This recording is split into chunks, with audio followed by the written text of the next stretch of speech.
Ethan and Lisa had been looking forward to this weekend for months. A quiet getaway, just the two of them, in a rustic Airbnb cabin nestled deep in the woods. But as they pulled up the long gravel driveway and stepped out of the car, the silence that greeted them was unsettling. There were no chirping birds, no buzzing insects, only the faint, lonely whisper of the wind rustling through the dense canopy of trees. The cabin itself looked like something out of a forgotten storybook. The paint was peeling, the porch sagged slightly, and the windows seemed to watch them like vacant eyes, casting strange, elongated shadows on the overgrown lawn. Lisa pulled her jacket tighter, a shiver running down her spine that had nothing to do with the cool air. "This place feels kind of creepy," she whispered, her voice barely audible. Ethan, ever the optimist, wrapped an arm around her, trying to break the tension with a smile. "Relax," he said. "It's just a weekend getaway. It's supposed to be old and charming. Nothing to worry about." Inside, the cabin was filled with antique furniture and a thick, musty smell of old wood and dust. They unpacked their bags, trying to shake off the uneasy feeling the woods had given them. As evening fell, they cooked dinner, the warmth from the kitchen stove doing little to chase away the chill that seemed to seep in from the walls. Then, as they were clearing the plates, the lights flickered once, twice, before steadying. A moment later, the landline phone on the wall rang. It was a soft, almost hesitant ring. Ethan picked it up. "Hello?" There was no reply, just static and then a faint, breathy whisper that seemed to echo from a great distance. "I'm here." He frowned, checking the caller ID. Nothing, just an unknown number. He hung up, dismissing it as a prank or a bad connection. Lisa, however, wasn't so sure. She went around the cabin, methodically checking the locks on the doors and windows. Everything was secure. But as she turned back to the living room, the whisper seemed to return, this time from right behind her, a cold breath on her neck. An icy chill ran down their spines. And later that night, they tried to settle into the master bedroom. Their dog, a golden retriever named Buster, refused to relax. He paced the room, a low growl rumbling in his chest as he stared intently at an empty corner. Around midnight, the phone rang again. Ethan grabbed it, his voice sharp this time. "Who is this?" All he heard was heavy, labored breathing on the other end, punctuated by distant, unintelligible murmurs. Then the line went dead. The silence that followed was heavier, more profound than before. Ethan couldn't shake the feeling they were being watched. Trying to act brave for Lisa, he grabbed a heavy flashlight from his bag. "I'm just going to do a quick sweep," he said, his voice trying for a casual tone that he didn't feel. He walked slowly through the dark, silent corridors, the beam of his flashlight cutting through the oppressive blackness. The old floorboards creaked under his weight, each sound amplified in the dead quiet. As he passed a long, empty hallway, he caught a flicker of movement from the corner of his eye. A shadow, darker than the others, seemed to shift and contort, fleeting and utterly unnatural. He whipped around, shining the light directly at the spot, but there was nothing there, just a blank wall. Or it had been blank. Now, scrawled in what looked like dirt or ash, were the words, "Secrets never stay hidden." "I know." They appeared as if written by an invisible hand, the letters still seeming to form in the air. Ethan's blood ran cold. He backed away slowly, calling for Lisa. When she saw the writing, a small gasp escaped her lips. They both froze, a terrifying mix of curiosity and raw fear gripping them.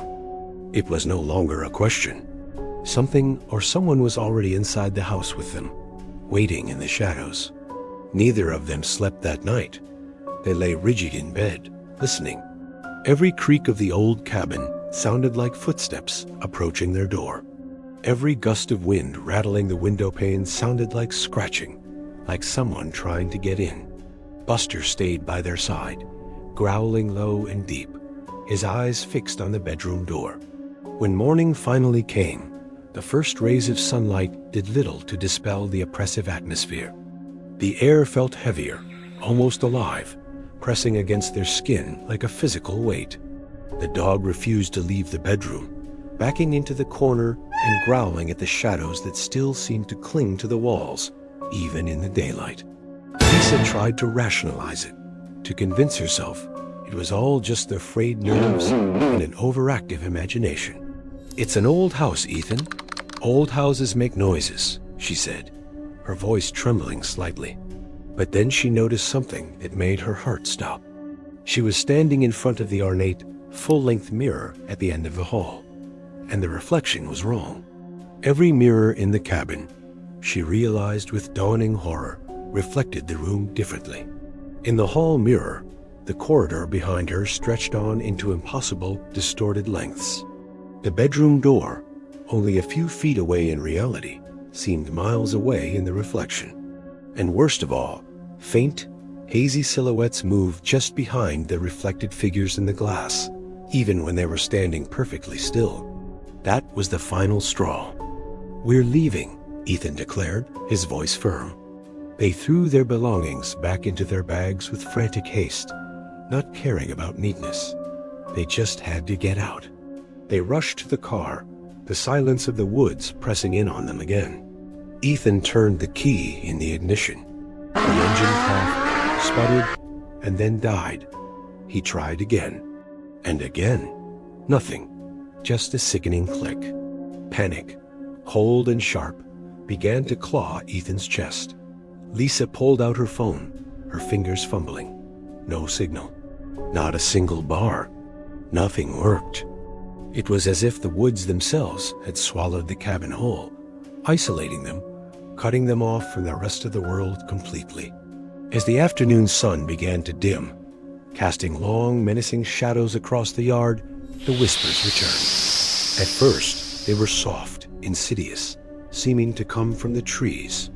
Then they grew more urgent, more distinct, seeming to emanate from the very walls of the cabin they were now trapped outside of. "You can't leave." Not yet. The voice was everywhere and nowhere at once. Defeated, they had no choice but to go back inside. As soon as the door clicked shut behind them, Ethan swore he saw the wallpaper ripple. The faded floral patterns seemed to twist and writhe, the petals curling into grotesque, screaming faces, their mouths opening silently. Lisa clutched his arm, her body trembling uncontrollably. They huddled together in the living room, the darkness outside now absolute. They tried the front door again, pushing with all their weight, but it wouldn't budge. It felt as if something immense and heavy was pressing against it from the other side. Then a new sound began, a faint scratching from the attic directly above them. It was a slow, deliberate, rhythmic sound. Scrape, scrape, scrape, like long claws dragging across dry wooden planks. Ethan's face was pale, but determined. He grabbed the flashlight again. "I'm going to check it out," he said, his voice low. "No, Ethan, don't," Lisa cried, grabbing his arm. "We stay together," but he gently pulled away. "We have to know what we're dealing with. I'll be right back." He disappeared up the narrow, creaking staircase that led to the attic, leaving Lisa alone in the growing darkness. The air in the room grew colder, and the shadows seemed to writhe and lengthen, dancing at the edges of her vision. A moment later, a whisper floated down from the attic opening, a chilling, ancient voice that seemed to be part of the house itself. "The house hungers, and tonight it feeds." Lisa's breath caught in her throat. She called out his name. "Ethan?" And she heard him call back. But his voice was wrong. It was distorted, twisted, layered with a chorus of hundreds of other spectral voices, all calling her name in a horrifying symphony. The walls themselves seemed to pulse with each syllable, vibrating with a malevolent energy. And then, silence. A profound, empty silence that was far more terrifying than the noise. The house had fallen quiet. Ethan was gone, and Lisa was all alone in the dark. My heart pounded in my chest as I climbed the stairs, one slow, creaking step at a time. The attic door was right there, looming ahead of me, all warped and dark, almost like it was breathing. Every single step I took seemed to echo through the entire cabin, like a final warning. I pushed the door open and just froze. The attic was enormous. It was way, way bigger than the cabin should have allowed, and it was filled with hundreds of old, broken dolls. Their glassy eyes seemed to glint in the weak beam of my flashlight, and as I watched, some of their heads slowly, impossibly, turned as if they were acknowledging I was there. Then I saw him, Ethan. He was standing right in the center of the room, just staring at this large, cracked mirror. But when I looked at the glass, it wasn't his reflection staring back. Behind him, inside the mirror, was this tall, shadowy figure. It had no face, and its limbs were bent at these completely unnatural angles. I tried to scream, but no sound came out.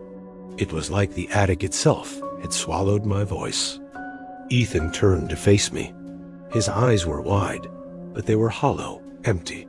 His voice, when he spoke, sounded distant, like it was layered with other voices, echoing in a way that just wasn't right. "It watches us, always," he whispered. "It knows our fears.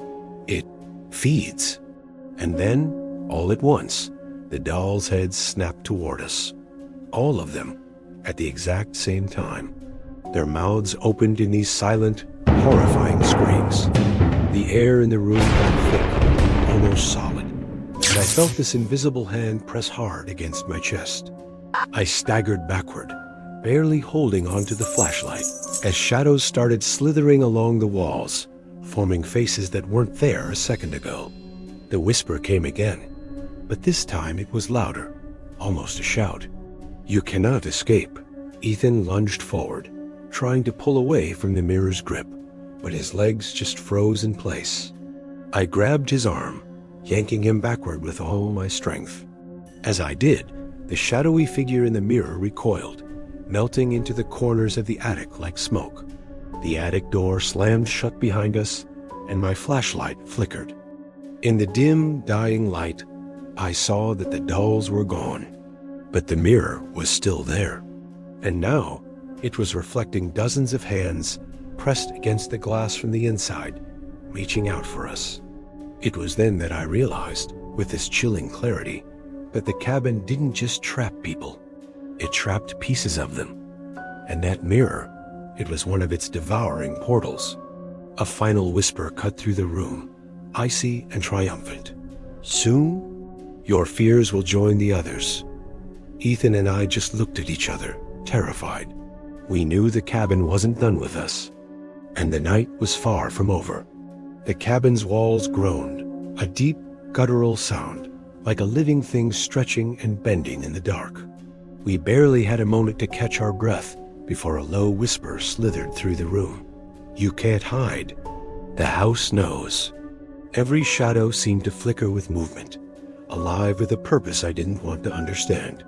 The attic mirror, the one we had just escaped from, now pulsed with a faint, rhythmic light, like a heartbeat.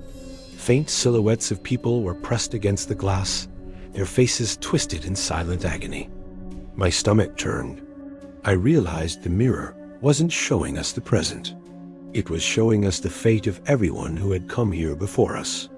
Ethan, in a fit of desperate courage, grabbed a wooden chair and tried to smash the mirror. But the moment the chair made contact, it shattered into 1,000 pieces, like it was made of delicate glass. And then the mirror, it laughed. Or at least, it sounded like laughter. It was deep, hollow, and it came from all directions at once, a chorus of mocking voices echoing around us. Then the floor beneath our feet started to shift. The wooden planks became uneven, cracking and warping right before our eyes. Shadows began to rise from the cracks, forming into human shapes with broken, distorted faces. They didn't walk. They slithered across the floor, dragging their limbs unnaturally, moaning in whispers that sounded like a collection of every voice we had ever feared. I grabbed Ethan's hand and we ran for the stairs. But the cabin had already changed.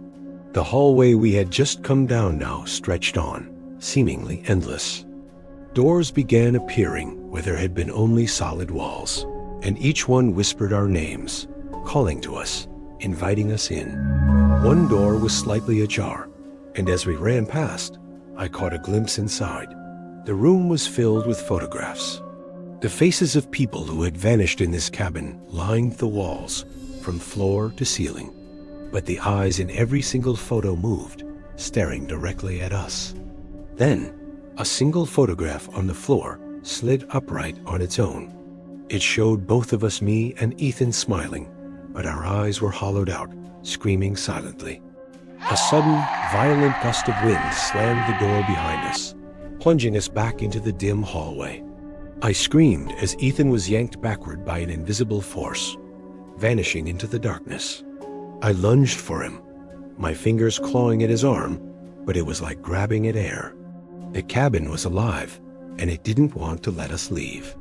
The whisper returned, louder now, surrounding me from all sides. One will stay, one will join them, and the house will hunger again. It was then that I understood the terrifying truth. The cabin didn't just trap souls, it demanded a choice. And it had already claimed Ethan. With a deep breath, I ran forward, praying the shadows didn't see me, praying the house's insatiable hunger wouldn't reach for me next. But somewhere behind me, the whispers turned into laughter. Ethan's laughter, and it was no longer human. My chest burned as I sprinted down that endless hallway. Every footstep echoed like a drum, but no matter how fast I ran, the darkness seemed to stretch out behind me, swallowing every sound I made. The cabin was alive, completely alive, reshaping itself, twisting the hallways into impossible angles, mocking my every desperate move to escape. Then I saw it a door, glowing faintly with a crimson light at the end of the hall. I didn't know why, but my instincts, my gut, just pulled me toward it. As I got closer, the air grew heavy, almost suffocating, and it was filled with 1,000 whispers. I could hear Ethan's voice buried among them, faint but clear. "Lisa, help me. It's not real." The door creaked open on its own. Inside, the room was frozen in time. It was a perfect recreation of the living room from the night we arrived. The furniture gleamed as if it had never been touched by age or decay, and on a table in the center, a single candle was burning without any smoke, casting shadows that danced on their own accord. And then I saw him, Ethan, or what I thought was Ethan. His face was pale, his eyes were completely hollow, and his mouth was twisted into a smile that just didn't belong on his face. He raised a hand, beckoning me to come closer. "Lisa, join me," he whispered, and his voice, it carried the weight of all the lost souls this cabin had consumed. I froze right there. Every instinct in my body screamed at me to run, but my feet felt like they were glued to the floor. Shadows began to rise from the walls, coiling around my ankles like snakes, whispering secrets into my ear that I had never told another living soul. The room started to spin, and the candle flame grew, flickering violently. And then I saw the ledger. It was lying on the floor, open. Its pages were filled with names, hundreds, maybe thousands of them. And at the very bottom, there was a freshly written line that chilled me to the bone. It read, "One remains. One will return." The walls groaned, the shadows lunged, and Ethan's hollow eyes locked onto mine. I realized in a horrifying instant, the cabin didn't just trap souls, it twisted them. It fed on their fear and turned their loved ones into predators. The whispers surged into a single deafening scream, a cacophony of sound that threatened to tear my mind apart. My heart pounded against my ribs. I grabbed a sharp shard from the broken chair on the floor, my hand shaking but steady. I was ready to defend myself, knowing deep down that I must not let this cabin take me the way it had taken Ethan. The choice had become terrifyingly clear. I had to face the cabin's horrors head on, or risk becoming one of its endless, tortured whispers forever. Lisa's hands shook as she gripped the jagged shard of glass, her knuckles turning bone white. The whispers had been growing louder for hours, but now they were a relentless, deafening chorus of taunts and pleas. It felt as if the cabin itself were alive, breathing, feeding on her mounting terror. The very walls seemed to pulse with a dark rhythm, a beat that perfectly matched her own racing heartbeat. Across the room, Ethan, or what was left of him, the creature now wearing his face, stepped closer. Every movement was just slightly wrong, unnatural, like a puppet whose strings were being pulled by something inhuman. "Lisa, why resist?" he hissed, his voice a horrifying composite, layered with hundreds of others, the echoes of souls trapped within the cabin's cursed wood. A sudden, chilling realization hit her like a physical blow. The cabin didn't just trap souls, it absorbed them. It twisted their memories, their love, their deepest fears, and wove them into its own fabric until they became part of its endless, insatiable hunger. Ethan's hollow, vacant eyes were the proof. He wasn't just gone. He had been consumed, transformed. He had become the cabin's newest monster. Lisa's gaze darted frantically around the suffocating room. Shadows writhed and danced along the walls, forming grotesque, fleeting shapes, twisted faces with silent screams, skeletal hands reaching out, bodies that seemed to be fused directly into the darkness. In the center of this chaos, the old leather-bound ledger seemed to float in midair, glowing with a faint, malevolent light, as if it knew she was considering it, daring her to make a choice. With a desperate cry, she lunged for it. But as her trembling fingers brushed against the brittle pages, a blast of impossibly icy wind erupted from the book, knocking her off her feet. The single candle flame, her only source of light, exploded into a shower of sparks before being snuffed out, plunging her into a near total blackness. The whispers immediately escalated into a cacophony of shrieks, echoing from every corner, every shadow, every beat of her terrified heart. Then, a new voice cut through the noise. It was soft, smooth, almost seductive. Escape is possible, if you are willing to sacrifice something you love. Lisa froze, the words sinking into her mind like poison. She understood instantly. To leave the cabin, she had to make an impossible choice. Lose Ethan forever by abandoning him to this place, or stay and lose herself to the same monstrous fate. A shadow loomed over her.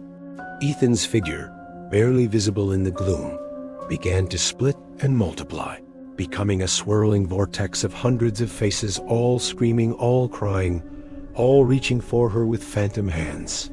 The ledger on the floor flipped its pages on its own, a dry, rustling sound in the dark. It stopped on a blank page where her own name was already written, faintly, in what looked like blood-red ink. A fresh wave of panic surged through her, so powerful it almost paralyzed her. But as she stared at her name being etched into that cursed book, her fear began to curdle, transforming into a cold, hard knot of determination. She realized the cabin thrived on this, on hesitation, on doubt, on the paralysis of abject fear. She could not falter, not now. Clutching the glass shard like a lifeline, she lunged toward the ledger again.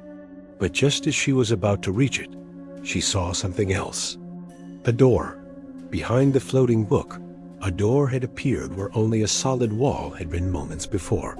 A sliver of warm, inviting light seeped from its cracks, a silent promise of escape, of safety. The cabin itself seemed to feel her shift in focus.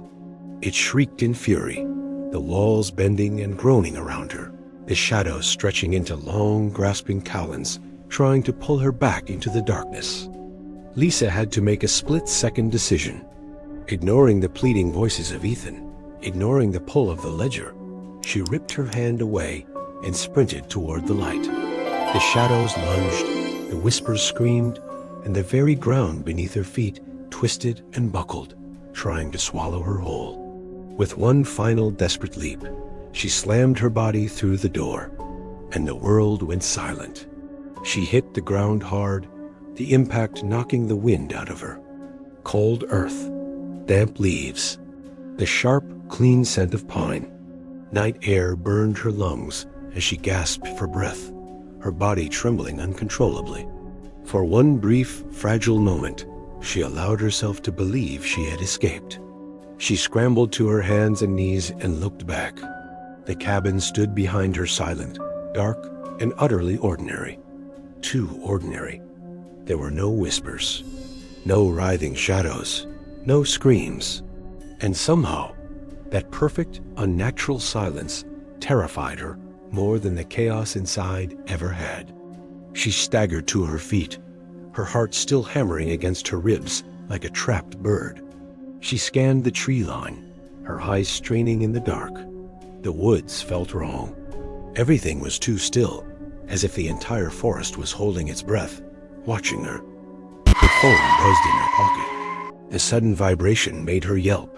The screen lit up on its own. Unknown caller. Her blood turned to ice.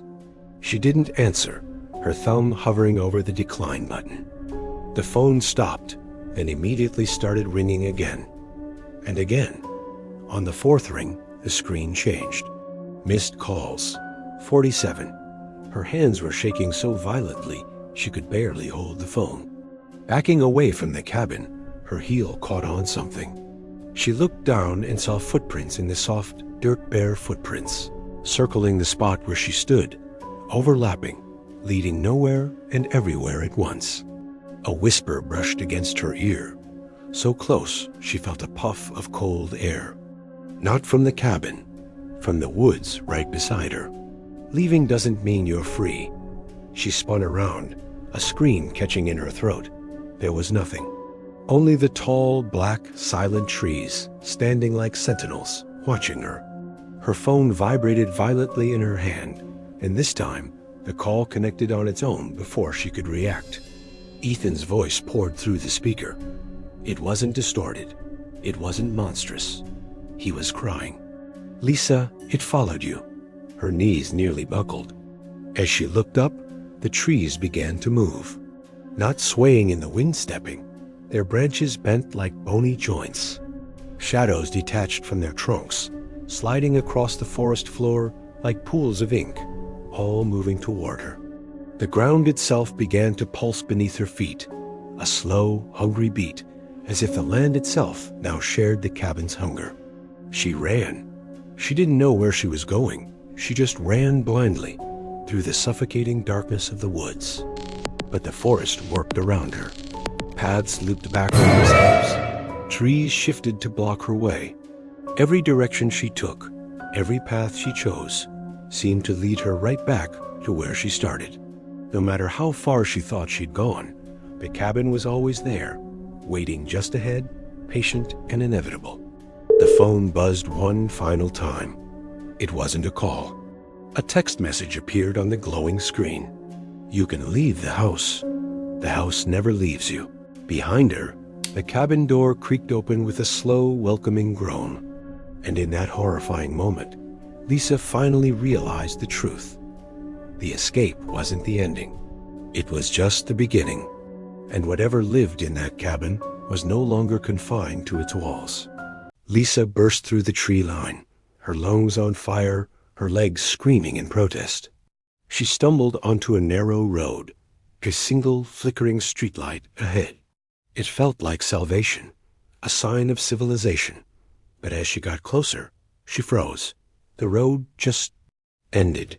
Beyond the sickly yellow light was a wall of absolute darkness, a void that swallowed the night sky, the stars, everything.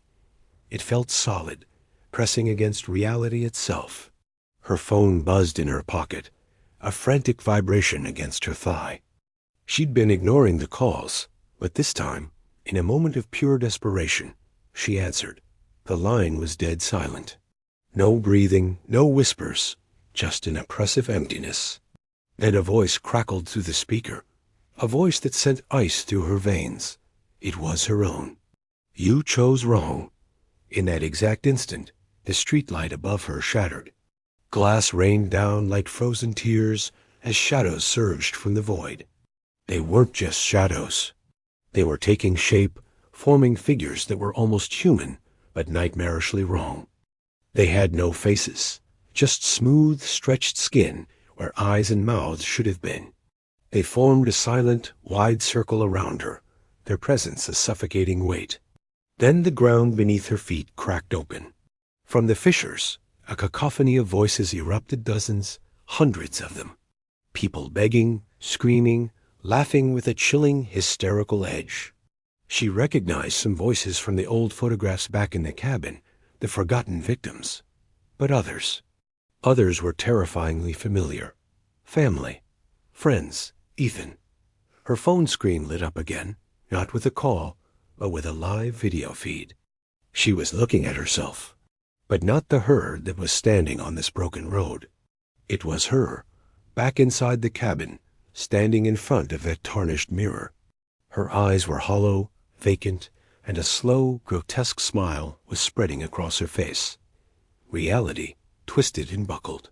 The truth crashed into her with the force of a physical blow, and she collapsed to her knees.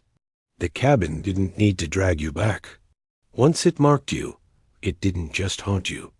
It rewrote you.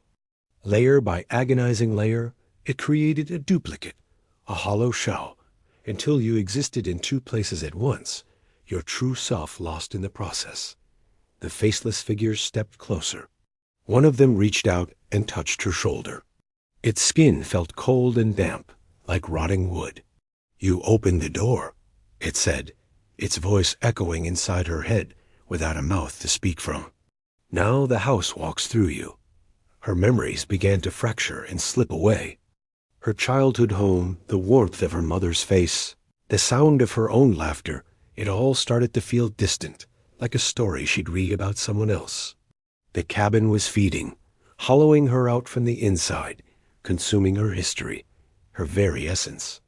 In a surge of pure, primal fear, Lisa screamed and slammed her phone against the asphalt. The screen shattered into a spiderweb of cracks. The effect was immediate. The void seemed to recoil, and the faceless shadows hesitated, their forms wavering. A searing pain shot up her arm from her bleeding palm, but with the pain came a flicker of clarity. The entity, the cabin, it was bound to connection. Voices, calls, reflections. It needed permission. She staggered back to her feet, blood dripping onto the broken road. "You only exist if I listen," she whispered through clenched teeth, the words a defiant prayer. The shadows didn't scream aloud, but a piercing shriek ripped through the inside of her skull. The cracks in the road widened, and the wall of darkness pulled back. Far behind her, through the trees, she could almost hear the cabin itself roaring in a fit of wounded, frustrated anger. It was still alive. In that moment, Lisa knew this wasn't about escaping anymore. It was about ending it, or becoming its final permanent doorway. The world snapped back into place. The road stretched forward again, cracked but real. The streetlight was gone, and the moon was fighting its way through thick clouds. She was alone, bleeding, shaking, but still herself. For now, her shattered phone lay at her feet. From within the fractured screen, a faint light pulsed, rhythmic and slow, like a heartbeat. A horrifying understanding dawned on her. The cabin wasn't just a place. It was a system, a predator that fed on connection. Calls answered, doors opened, reflections acknowledged. Every victim had given it permission in some small, innocent, human way. Out of curiosity, out of love, out of fear, Ethan hadn't been taken. He had been absorbed, digested. And now, the cabin wanted something more. Not just another meal. It wanted a carrier. She bent down and picked up the phone. The second her bloody fingers touched the shattered glass, the entire forest fell silent. The wind died. The insects stopped chirping. And then it appeared. The cabin was no longer deep in the woods. It was standing right at the edge of the road, as if it had been waiting there all along. Its windows glowed with a soft, inviting light, looking warm and strangely familiar. A final call came through. The screen displayed a single name, Ethan. Her hand shaking, she answered. "I'm still here," his voice said. It was calm, too calm. Inside the walls. Inside the calls. "You can end this, Lisa." Her throat felt tight, dry. "How?" she managed to ask. There was a pause, a heavy silence that seemed to contain all the suffering the house had ever caused. Then, the terrible truth. "Someone has to stay awake inside it," he said. "Someone who knows what it is. Someone who won't listen. A warden, not a victim." Lisa stared at the glowing cabin, thinking of the ledger, the mirror, the endless, insatiable hunger. "If I go back," she whispered, her voice barely audible, "you let the others go." The house itself seemed to answer before Ethan could. The front door swung open. A gale of wind screamed out from the doorway, and the walls of the cabin pulsed like veins. A voice deeper than the earth, ancient and vast, rolled through the trees. Agreed, in that instant the air filled with memories. She saw faces peeling away from the wooden walls, heard whispers dissolving into silence. The trapped souls were being released, spat back out into whatever remained of their world. Ethan's voice came one last time, soft and full of sorrow. "I'm sorry," he said. This was always how it ended. Lisa took one last, deep breath of the cold night air, the scent of pine and damp earth. Then she stepped forward. The door closed behind her with a sound like a final breath. The road vanished. The forest exhaled a collective sigh of relief. Inside the cabin, the old leather-bound ledger on the table opened to a blank page. A pen, held by an unseen hand, began to write. But it wasn't her name. It was a warning. The cabin was quiet. Not dead, but watchful. Lisa stood alone in the center of the living room as the door sealed itself shut without a sound. The walls no longer screamed. The shadows no longer reached for her. Everything was still, waiting. The ledger now lay open on the table. Its pages weren't filled with names anymore. Instead, they were filled with rules, written in a careful, deliberate script. The house feeds on attention. The house travels through voices and reflections. The house cannot hunt unless invited. The keeper must never answer. She understood her role now. She wasn't a prisoner. She was a guardian. The mirror across the room rippled. One by one, faces appeared in its silvered surface fading, dissolving, finally free. Ethan's was the last to appear. He looked peaceful, whole again. "Thank you," he whispered, and then he was gone. Years passed, or maybe it was decades. Time had no meaning here. Outside, the cabin seemed to age backward. Its peeling paint restored itself. Its dusty windows became clear. The forest around it grew calm and peaceful. People drove past the hidden turnoff without ever noticing it, without ever feeling the subtle, sinister pull. Lisa remained. She did not sleep. She did not eat. She did not age. She was a ghost, a sentry.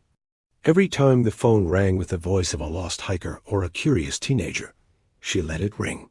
Every time someone stood outside the door, drawn by some forgotten legend, she whispered through the walls. Not an invitation, not a threat, but a warning. Get away. Forget this place. And slowly, over time, the calls stopped coming. The curious wanderers moved on. The house starved. Until one night, far away, in a city she couldn't name, in a life she couldn't imagine, a phone rang at exactly 12:07 a.m. A young man, home alone, answered it. And somewhere, deep inside the silent cabin, the ledger trembled. A new page turned, all on its own. Lisa closed her eyes. The house had learned a new trick. It had learned patience. And patience, she knew, was far more dangerous than hunger. The fight wasn't over. It was just beginning again. Julian Hawk parked his car on the cracked cobblestone street. The air was heavy, thick with the smell of wet earth and slow decay. Above him, the mansion loomed like a living thing, its windows dark, almost like eyes watching his every move. Locals whispered that it had been abandoned for decades, that anyone who dared to step inside rarely came back the same. Julian didn't believe in curses, but he knew that curiosity had a way of bending even the most rational minds. As he stepped onto the porch, the old wood groaned under his weight, a deep, weary sound that echoed in the unnatural quiet. A chill wrapped around his shoulders, colder than the night air could ever explain. The door, though heavy and chained, swung open at his slightest push. It revealed a grand foyer, coated in a thick blanket of dust and deep shadow. Every step he took echoed through the cavernous space, and with each echo, a faint, metallic scent reached him like blood, long dried but never truly gone. His gaze traveled up the grand staircase, and he noticed something odd. Faint scratches were etched into the railing, delicate but deliberate, as if someone had tried to leave a message or a desperate warning. Then, his eyes caught a faint glimmer in the corner of the hallway. It was a chest, bound in cracked leather, tucked away beneath a dusty sheet. As he got closer, he noticed the air around it felt warmer, pulsing, almost alive. Julian knelt beside it, brushing away the years of accumulated dust. The chest opened with a slow, agonizing creak that sounded like a scream being swallowed by the walls. Inside, nestled on velvet that had long since rotted away, lay a single journal. Its cover was soft and warm, as though it had been handled by hands that were desperate and knowing. He picked it up, the leather cool against his skin. He opened it. The first page was blank, completely untouched. But the second page bore words that made his skin crawl. In a shaky, looping script, it read, "We are always watching. We know what you want. And we always count the price." Just as he finished reading, a whisper slithered through the foyer, so faint he almost thought he imagined it, but it was unmistakable. "Julian." He froze, his blood turning to ice. The house wasn't empty. His heart pounded against his ribs, a frantic drumbeat in the suffocating silence. The whisper faded back into the shadows, leaving him alone with the trembling journal in his hands. It felt as if it were alive, vibrating with a sinister energy. Hesitation clawed at him, a primal instinct screaming at him to run, to get out of this place. But curiosity, that dangerous companion, pushed him forward. He had to know more.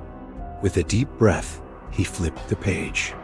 The words scrawled there in jagged, angry ink were both a warning and a confession. Every guest leaves a part of themselves behind. The house remembers. It grows. It hungers. Beware the walls. As he read the last word, a cold draft swept through the hallway, extinguishing the weak beam of his flashlight for a moment. The shadows on the walls stretched and bent into unnatural, distorted shapes, almost as if they were reaching for him. He scrambled backward, his foot catching on a loose floorboard. At that exact moment, the staircase groaned, a long, drawn-out sound, as if someone heavy were walking on the steps just above his head. "Hello?" He called out, his voice sounding hollow and small, swallowed by the oppressive emptiness of the mansion. There was no reply, and then he heard it, a soft, rhythmic tapping. It was coming from a door at the far end of the hallway, a door he hadn't noticed before.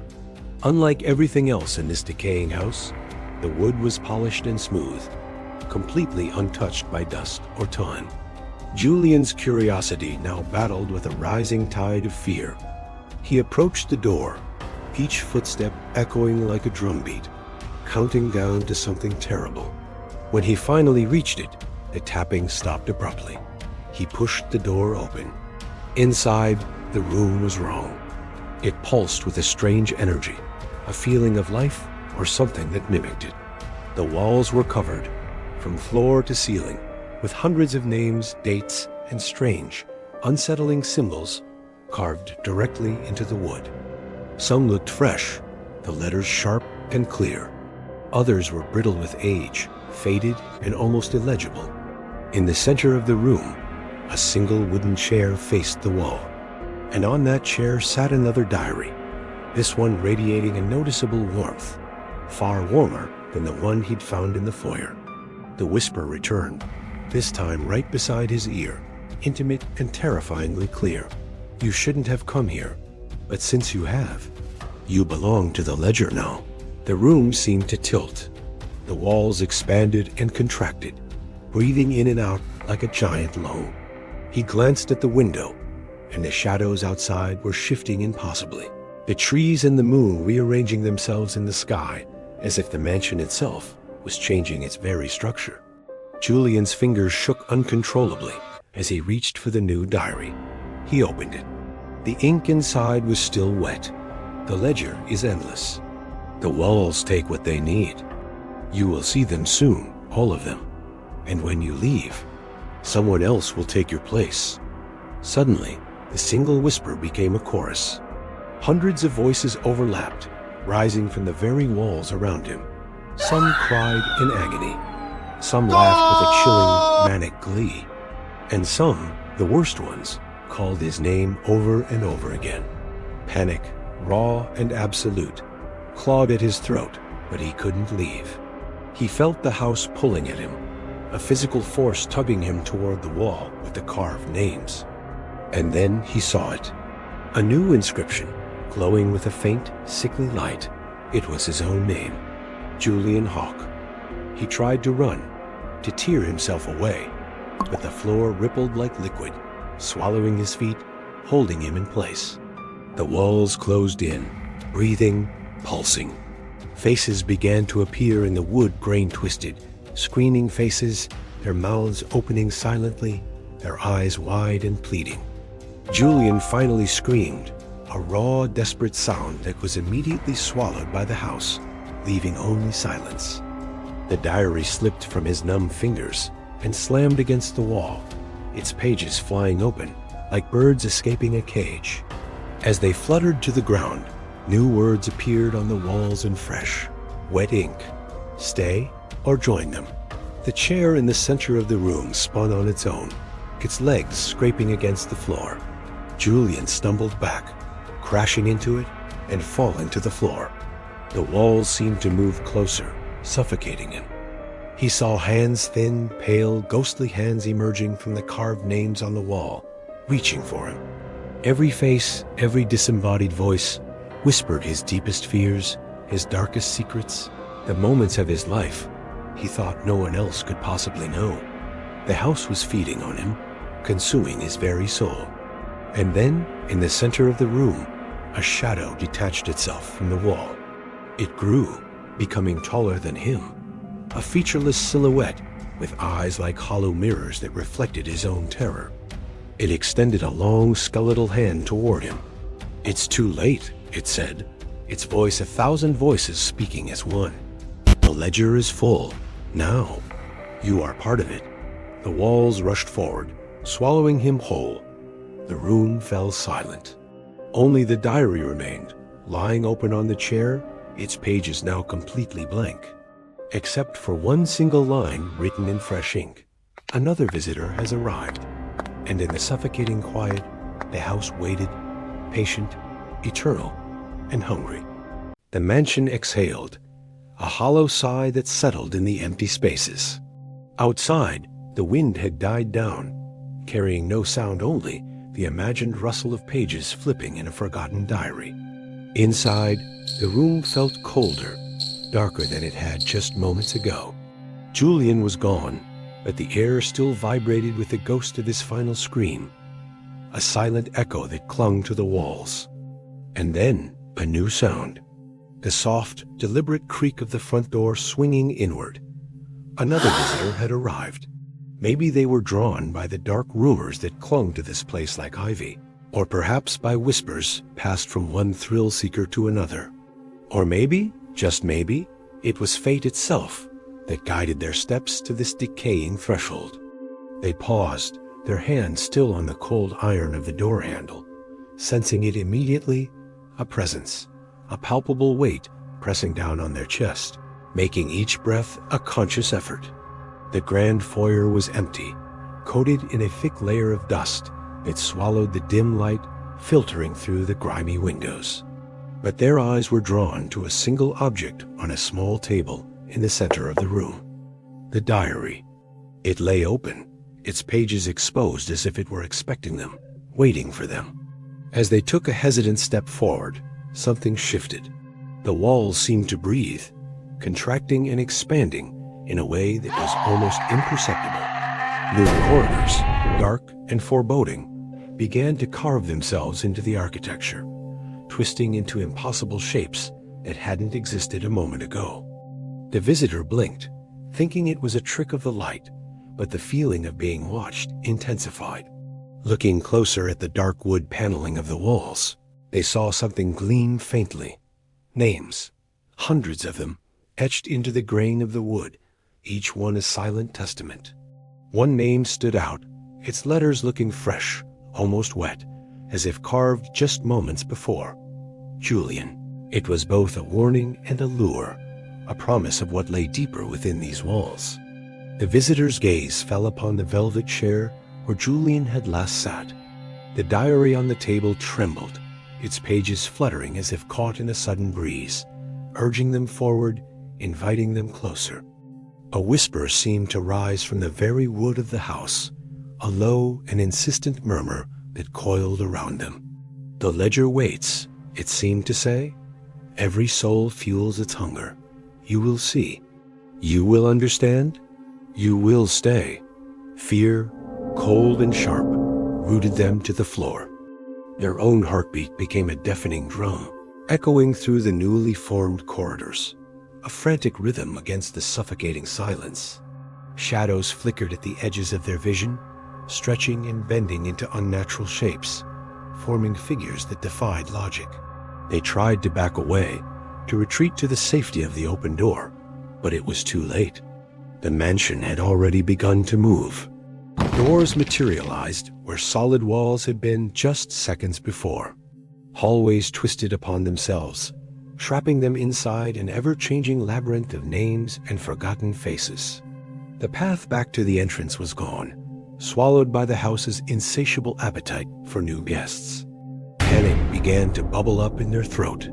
Then, a figure appeared in the corner of their eye. It was tall, impossibly so, and faceless. Its eyes were empty voids, black mirrors reflecting their own mounting terror. It was a perfect echo of the shadow that had claimed Julian, but somehow larger, more ancient, more patient. It didn't move, yet it felt closer with every passing second. The figure extended a long, slender hand, and the diary on the table floated into the air. It drifted slowly toward the visitor, a silent offering. As it hovered before them, the pages began to flip, faster and faster, a blur of frantic energy. They revealed lines of elegant script, words written long before the visitor had even thought to enter this place. "We welcome you," the script read. "Your curiosity has weight. The ledger remembers. The ledger hungers." A deep groan resonated through the structure, the walls pulsing like the flesh of some living, breathing creature. From the carved names on the wood, pale, spectral hands began to stretch out, reaching, beckoning, their whispers growing louder, a chorus of pleading and temptation. The visitors stumbled backward, their feet catching on something strange. The floor beneath them was rippling, turning soft and fluid, swallowing their shoes like quicksand. Panic was no longer just a feeling. It became a tangible force, a physical pressure squeezing in from all sides. The air grew thick and heavy, impossible to breathe. And then the whisper returned, no longer a murmur, but a clear, commanding voice that overwhelmed all other thought. "The ledger is endless," it boomed, seeming to come from everywhere at once. "Every step, every breath, every secret. It all belongs to us now." The visitor turned, desperate for an escape, but the walls were closing in. Faces began to appear in the wood, their mouths open in silent screams, their eyes wide with eternal horror. Julian's eyes stared back from the grain, a desperate warning and a sorrowful plea all at once. The visitor finally screamed, a raw, primal sound of pure terror. but their voice was swallowed instantly, absorbed into the very fabric of the mansion, leaving behind only silence. With a loud crack, the diary slammed shut on its own. It hung in the air for a moment before slowly opening again, revealing the first pristine page. On it, a single name was now gleaming in fresh, wet letters. Theirs. The ledger had claimed another soul. The house exhaled once more, a long, satisfied sigh of silence, patience, and eternity. And somewhere deep inside the labyrinth of its walls, a new consciousness stirred, trapped, watching, whispering, and waiting for the next visitor to arrive. The newcomer's hands trembled as they reached for the diary, but the pages began to turn on their own, flipping faster than thought could follow. Every word burned itself into their mind, whispering secrets they had never spoken aloud, fears they had buried so deep they'd almost forgotten them. The walls shifted again. Rooms folded into themselves. Hallways spiraled into impossible, dizzying angles. The visitor tried to run, to escape this living nightmare, but the mansion was a cruel architect. In some places, there was no floor, only a dark abyss. In others, no ceiling, just an endless, oppressive void. Every desperate step led them deeper, yet somehow nowhere at all. Shadows twisted around their legs like grasping tendrils, whispering in voices that were sometimes hauntingly familiar, sometimes impossibly alien. Then came the sound of laughter, low, guttural, echoing from everywhere at once. It wasn't just a sound. It had a rhythm, a pulse that perfectly matched the visitor's own racing heartbeat. Faces began to appear in the walls, emerging from the wood and plaster. Some were human, their expressions contorted in silent agony. Others were grotesque, monstrous parodies of life. But they all had one thing in common. They were watching, judging, and their eyes held a terrifying, insatiable craving. Julian's face appeared again, his eyes hollowed out, but burning with a silent, desperate warning. His lips didn't move, but his message screamed in their mind. You cannot leave. The diary, lying open on a nearby table, suddenly flicked to a blank page. As they watched in horror, words began to form by themselves, written in what looked like drying blood. Do you see them? The words bled onto the page. All the names, all the lost souls. They were once curious, just like you. Now they wait, trapped. Your curiosity has weight. Your presence feeds the ledger. You belong. A surge of pure panic erupted in their chest. The visitor tried to scream, to let out the terror that was choking them, but no sound came. Their throat was locked tight. Their body felt heavy, as if it were sinking into the floorboards, every inch of the mansion pulling at them, claiming them. Pale, skeletal hands reached out from the walls, clawing, grasping, dragging at their clothes, their skin. The carved names on the walls moved as if they were alive, rearranging themselves into impossible, horrifying patterns, spelling out warnings, pleas, and threats all at once. Then, a door appeared ahead, glowing with a faint, ethereal light. It beckoned, a silent promise of escape, a sliver of hope in the suffocating darkness. The visitor stumbled toward it, heart hammering against their ribs. Hope, wild and desperate, rose within them. But as their trembling fingers touched the doorknob, the room contorted violently. The walls folded in on themselves, the ceiling dropped like a guillotine, and the floor beneath them turned into a pool of liquid blackness, swallowing everything it touched. The door, their only hope, dissolved into the shadows. From the crushing darkness, a voice rose, not one voice, but tens of them, layered into a single chilling chorus. It was low and unnervingly patient, echoing from every corner of the now vanished room. The ledger never ends, it whispered. Every visitor leaves a mark. Every secret feeds us. You are ours. Stay or join the others. The visitor's mind swam with horrific visions. Julian screaming silently, his face trapped behind a pane of warped glass. Other faces, Countless others imprisoned within the very structure of the house. Whispers of lives, consumed identities, erased souls lost to time. They realized the horrifying truth far too late. The mansion didn't just trap bodies, it devoured souls. It stored every thought, every memory, every last, terrified fear. And then, from the deepest corner of the room, a shadow detached itself from the others. It was taller than before, more monstrous, its form shifting and unstable. Its eyes were hollow mirrors, reflecting their own terror back at them, magnified 1,000 times. The shadow raised a hand, a gesture that was both an invitation and a command. The visitor froze, paralyzed by a fear so profound it felt like death itself. With a deafening crack, the diary slammed shut.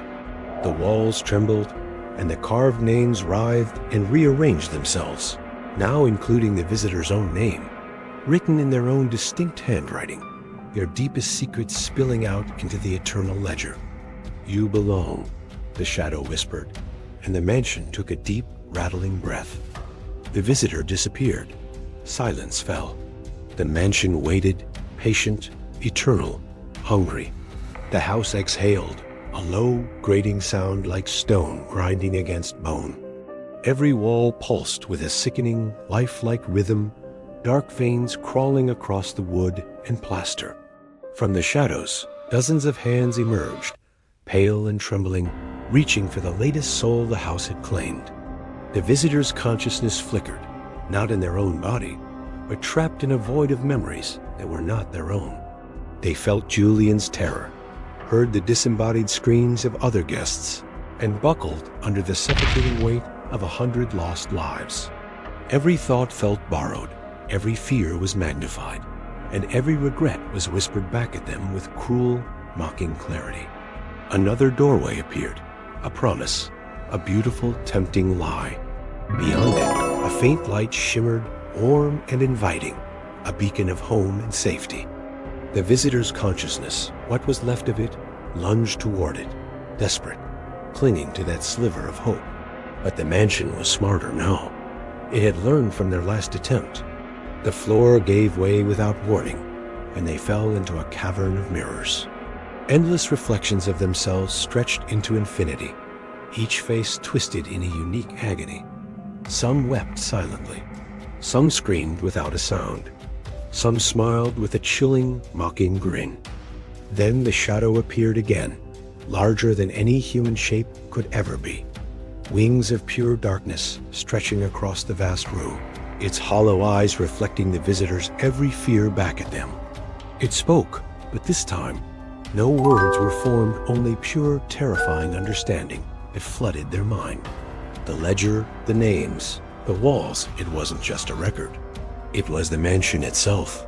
Every soul that was consumed added its essence, its memories, its very life force to the structure. And once a soul joined the collective, it could never, ever leave. The visitor tried to fight, to push back, to scream, but all their strength dissolved into nothing. The mirrors shattered simultaneously, a deafening explosion of sound. Shards flew through the air, embedding themselves into the mansion's walls like millions of jagged teeth. Every single fragment captured a piece of them, a scream, a whisper, a final, terrified heartbeat. Their essence was pulled, ripped, and stitched into the very fabric of the house, into the walls, the floors, the ceilings. A final faint echo rang out Julian's voice, almost lost in the silence. "It's too late? None of us ever leave." Then, complete silence. The mansion's heartbeat slowed to a calm, steady rhythm. The shadows receded. Only the diary remained, resting open on a chair in the room with the carved names. The pages fluttered gently in a non-existent breeze. Blank once more, except for one single line, the ink still fresh and glistening. Another visitor has arrived. Outside, the night was calm. The mansion's windows glowed faintly, a warm, almost welcoming light, as if inviting the next curious soul to step inside. The forest around it stood silent, holding its breath, a silent witness to the cycle that would inevitably repeat. Inside, unseen and eternal, Julian and the countless others lingered in the walls, watching, waiting, whispering, and the house was always hungry, always patient, always eternal. Thank you for watching. If you enjoyed this story, don't forget to like, subscribe, and hit the bell icon so you never miss another descent into the darkness.